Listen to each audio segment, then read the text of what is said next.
I, the Lord your God, am a jealous God, punishing the children for the sin of the parents to the third and fourth generation of those who hate me. This verse, part of the second commandment in Exodus 20, is deeply troubling. It seems to contradict our most basic sense of fairness and justice. Why would a just God punish innocent children for sins they did not commit? This idea of generational curses is frightening. But a deeper look at the whole of Scripture reveals that this verse is not about God unfairly punishing individuals, but about the natural, real-world consequences of sin that ripple through families and societies. First, let's understand the ancient concept of corporate identity.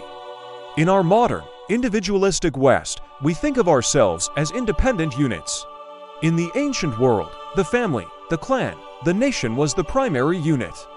The individual was seen as an extension of the group. The actions of one person had a direct and profound impact on the entire community for generations. This verse is, in one sense, a simple statement of sociological fact.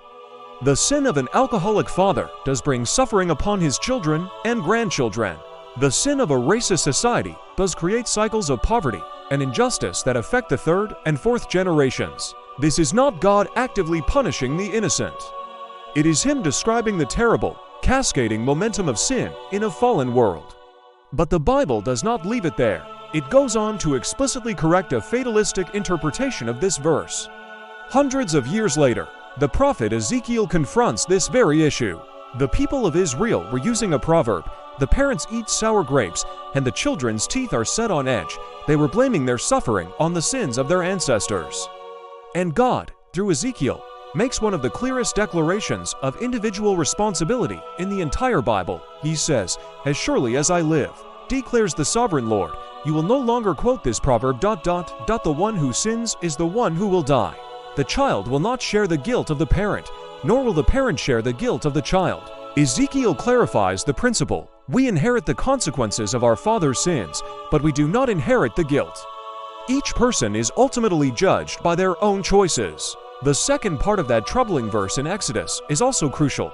God punishes the sins of the fathers of those who hate me, but the very next verse says, He shows love to 1,000 generations of those who love me and keep my commandments. The consequences of sin last for 3 or 4 generations, but the ripple effect of love, faithfulness, and blessing lasts for 1,000. The message is not one of inescapable doom, but a powerful warning about the destructive legacy of sin, and an even more powerful promise about the enduring legacy of righteousness. Thank you for watching. If this message has blessed you, please write Amen in the comments below.